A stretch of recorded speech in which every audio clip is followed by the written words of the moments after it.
to sit in salt. What's going on, YouTube? Welcome back to another episode of Cooking with Ted. Today, we are making Chipotle coconut curry. Now, this recipe I'm making is definitely not vegetarian or vegan, but as we progress, I will actually give you some options that you can switch out to make it vegetarian or vegan. But if you're like me and you have a day job, this is a great thing to make on, say, the night before you're going to work for a couple days, because then you'll have something that you can bring for lunch for the next 3 to 5 days. For this, I'm actually making my own curry powder. Now, curry powder isn't necessarily something that's quote-unquote traditional, but it's actually just a mix of a bunch of different spices. And this is the part where it kind of is like jazz, you know? There's like the trumpet, that's like the cumin, like the burr, and then the garam masala is like the drums, like the boom, boom, boom, boom, boom, boom, and then the turmeric's like the big yellow root that shows up and stains everything. But boy, that turmeric could really play the trombone. So I'm using my own blend of spices here, and I hope that you feel empowered to do the same. Let's get cooking. All right, so for this, I'm starting with whole cumin seeds. Now, I would recommend, if you can find whole seeds or whole spices, I would recommend getting some and trying them out for this. I prefer to toast them in a cast iron skillet on the stovetop because it allows me to be able to keep an eye on it and watch it like a hawk. Basically, you just jostle them around periodically, and then once they get really fragrant, they're good to pull. Make sure you pull them out of the pan because they will keep toasting in the hot pan. So pull them as soon as they're done, because you can easily burn these seeds. As you'll see, I did here. They're a little scorched, some of them. Some of them are a little burned, but that's fine. It'll add a little smoky flavor. Sometimes that's nice. So now I'm using the world's smallest mortar and pestle here. It works fine. I put all the seeds in there. If you're using other whole seeds, you can add those all at the same time and use the pestle or the mortar. Which is the mortar? Which is the pestle? Shoot, I don't know. Which is mortar and which is pestle? Okay, the mortar's the bowl, so use the pestle. Got it right the first time. All right, so you're using the mortar and pestle to grind them up into a nice fine powder here. Feel free to use more whole spices if you have a larger mortar and pestle. This was about all the spice that this mortar and pestle could handle. So now we're going to add our other spices. So for this, I'm using garlic powder, coriander, which is the seed that cilantro comes from, I think. Right? Coriander is the seed that cilantro comes from.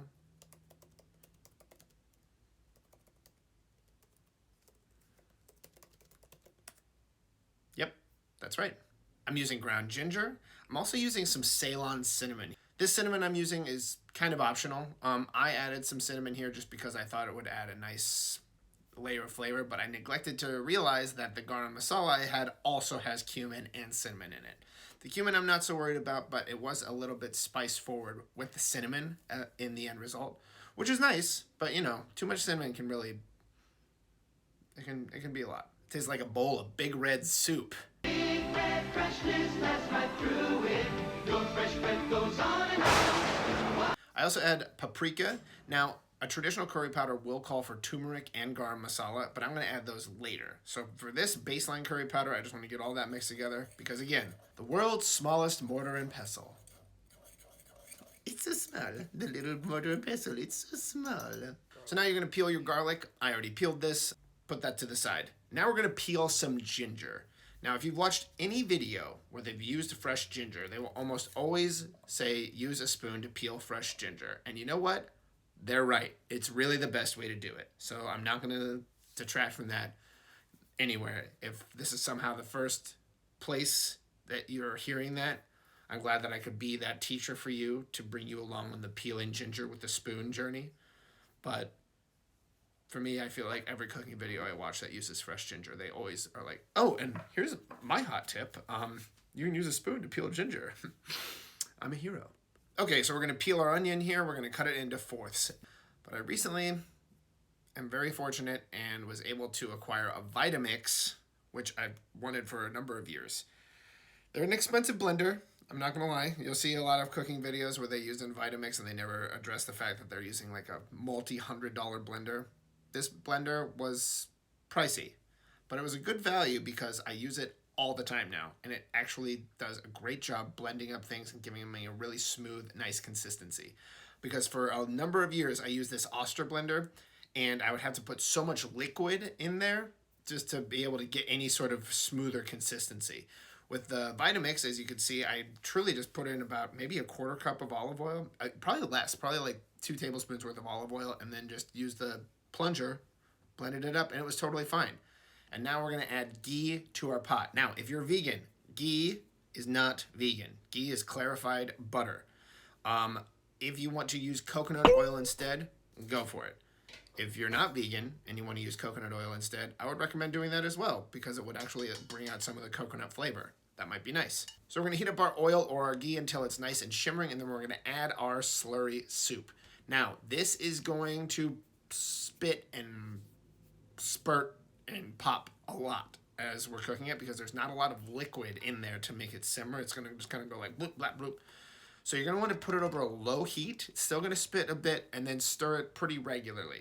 You're going to want to cook this over low heat for about 20 to 30 minutes, and it's going to spit a bunch. So make sure that you can like stir it, like you can cover it if you want, and stir it until it gets a little bit darker in hue, as you can see here. It's going to be hard to tell because, you know, you're slowly cooking it and the color isn't really changing as much as you can tell. But fortunately, I was recording and I was like, oh, I'll just go back and look at the previous video. Oh, look, it's darker now. So take a picture with your phone if you want and then compare and contrast. It's another option.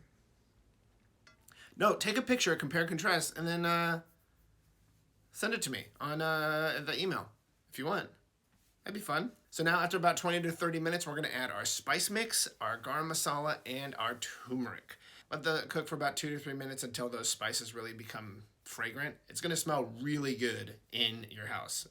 Pretty much, it's going to smell great pretty much from the instant that slurry hits that oil till you're eating. It's going to smell so good.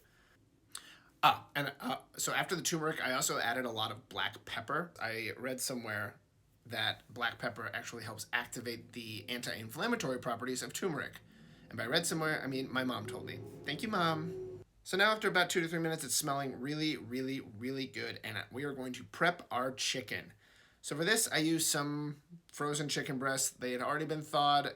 Then I rinsed them and patted them dry and cut them into pieces, seasoned them very well with salt. Now, if you're using tofu, if you're vegan or vegetarian and you don't want to use chicken, you can easily throw in a can of garbanzo beans. You can throw in... Actually, throwing in a can of chickpeas would be nice. I meant to do that and I forgot. But throw in a can of chickpeas, or if you want to use tofu, I would recommend taking the tofu out of the package, cutting it in half lengthwise, so you have like 2 tofu sheets, and then what I'll do is I'll take clean kitchen towels and wrap them around the tofu and then put like a heavy skillet or something on top for about half an hour just to squeeze as much water out of there as possible. Then cut that up into cubes, put that in the curry. All right, so we're also going to make some rice. Now, another kitchen tool that I have is a rice cooker. We got a really nice rice cooker, and I would highly recommend having one, especially if you're eating rice, because you just make rice and you let it sit on your counter with the keep warm on, and you're good to go. And then if it gets dry or if it sits in the rice cooker for a couple of days and you forget about it, guess what? Take that rice out of there, put it in a Tupperware, and you have fodder for fried rice, which is one of my favorite things. I'll be making that in a future video. So now that we have our rice in our pot, what we're going to do is actually pour a bunch of water in there and stir it around with the little rice paddle. I will rinse this rice 2 or 3 times just because you never know what kind of rice dust is on the rice between the farm and the supermarket. So I rinse the rice a bunch of times, use my fine mesh strainer to clear out the water. Usually it looks like it's running clear. It's still going to look rather cloudy, but put the rice back into the basket of the rice cooker. So add the rice back to the cooker pot, measure it with the pinky method between, the first knuckle and the tip of your pinky. You want the water right around here. And then I added some cardamom pods and some lemon zest and a little salt. Let that rice soak for half an hour and then press the little button down on your rice cooker and set it and forget it. Set it and forget. I can't believe it. It's been so many videos before I've said set it and forget it. Oh my God. So now back to the curry. We're going to add a large 28-ounce can of crushed tomatoes. I'll also fill that can about halfway full of water, swish it around, and then pour that water in there too, just to give the curry some water to be able to simmer. Because remember, there's not a lot of liquid in here so far, so I actually like to add a little water periodically just to allow it to be able to simmer, because otherwise it'll just become like a dark burnt paste. Bring that curry to medium heat and allow it to simmer. This is a great place to add bay leaves. I had bay leaves in my fridge. I didn't add them, but I could have. I just forgot. Okay, so add whatever protein you're using, the chicken or tofu or beans if you want, and let that curry simmer for about 15 to 20 minutes. I put a lid on top, let it chill. A lot of these things are even better the longer you just let them hang out. You don't need to babysit them at this point. So the curry is simmering, it's got the lid on, the rice is done, so we're gonna let the rice sit in its rice cooker for about 15 minutes. So at this point, do whatever you want. Prep a salad, watch TV. You could also do what I'm doing and play a little bit of the Final Fantasy VII original version. Okay, so now that this curry is simmered for an hour, we're gonna take the lid off. You're going to see it's looking really good. Just let it simmer for even longer. The beauty of this is that you can let it sit as long as you want. You can let it sit on low heat all day. It'll keep tasting great. The longer you let those flavors meld and get to know one another, it's going to be so much better. Hey guys, Ted here in the editing bay. So I had this footage of me adding coconut milk and I didn't talk about it. So here is that portion. I added this can of coconut milk shortly before I was ready to serve. I didn't want to let it simmer in there forever. So about 15-20 minutes before you serve, that's when you want to add the coconut milk. Thanks for watching. So I chopped up some cilantro, or coriander, as they say, and put some of that fresh rice in a bowl. When it's done in the rice cooker, you'll want to fluff it up. I thought I was recording me fluffing up the rice, and I was like, wow, this is great content. But instead, I just have a 2-second video of the end process because I had pressed start recording when I thought I was pressing stop. I'm a professional YouTuber. So you got your rice, put a little butter on if you want, take a couple spoonfuls of that curry, finish it with some freshly chopped cilantro, and you have dinner. You can put this in the fridge and save it for the week. So that's it, folks. That's my Chipotle coconut chicken curry. Keep in mind that yes, you can make this vegan, you can make it vegetarian, just sub out the chicken and the ghee for your coconut oil and go to town. If you make this recipe, hit me up. Let me know how it went. I'd love to hear about it. I'd love to see what adjustments you made. Did you change the spice blend? I would like to know what other spices you used. Let's get a conversation going. Let's get a curry conversation going. If there's something you want to see me make, drop it in the comments. I see a couple people have already suggested a few things, and I will be doing those in a forthcoming video, I promise. I hope you're all doing well. Thanks for watching, everybody. We'll see you next time.